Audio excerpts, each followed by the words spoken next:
तीन राज्यों में बीजेपी की प्रचंड जीत के बाद इंडिया गठबंधन की नीति और रणनीति में आगे क्या बदलाव होगा। सवाल यह भी है, क्या इसमें कांग्रेस का कद वही रहेगा जो चुनावी नतीजों से पहले था?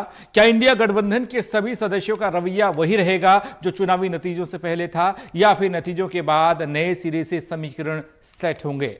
खैर, ऐसे में सवाल के बीच आपको बता दें कि 6 दिसंबर को इंडिया गठबंधन की चौथी बैठक दिल्ली में होगी। कांग्रेस अध्यक्ष मल्लिकार्जुन खड़गे ने विपक्ष के सभी 28 दलों को बैठक के लिए बुलाया है। 5 राज्यों के चुनावी नतीजों के बाद इंडिया गठबंधन की यह पहली बैठक होगी। इस बैठक में चुनाव नतीजों पर मंथन किया जा सकता है। इंडिया गठबंधन की बैठक से पहले पश्चिम बंगाल की मुख्यमंत्री ममता बनर्जी ने कहा कि मुझे इंडिया गठबंधन की बैठक को लेकर जानकारी नहीं है। हो सकता है पार्टी में किसी को बताया गया हो, लेकिन मुझे बैठक की जानकारी नहीं है। 28 विपक्षी दलों ने विधानसभा चुनाव पर रणनीति बनाना शुरू किया है। यह भी आपको बताते चलें कि अब तक इंडिया की बैठकों में ममता बनर्जी मौजूद रही हैं।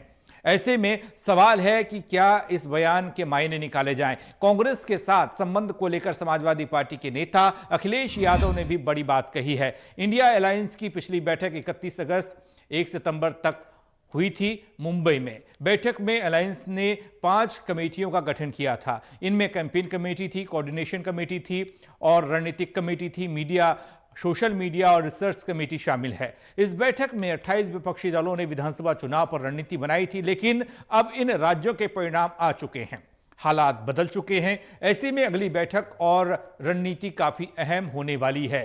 आपको बताएं कि जो संकेत मिले इस चुनावी नतीजे के बाद और इंडिया गठबंधन को लेकर, उसमें पहला संकेत प्रधानमंत्री नरेंद्र मोदी ही लोकसभा चुनाव में सबसे बड़ा फैक्टर होने वाले हैं। दूसरा संकेत यह है कि राज्य में बम्पर जीत हुई और उसके बाद बीजेपी को 24 वाला बूस्टर मिल गया। तीसरा संकेत यह कि 3 राज्यों की हार के बाद अब शायद कांग्रेस मोदी बनाम राहुल वाला नैरेटिव 24 के चुनाव में नहीं सेट कर पाएगी।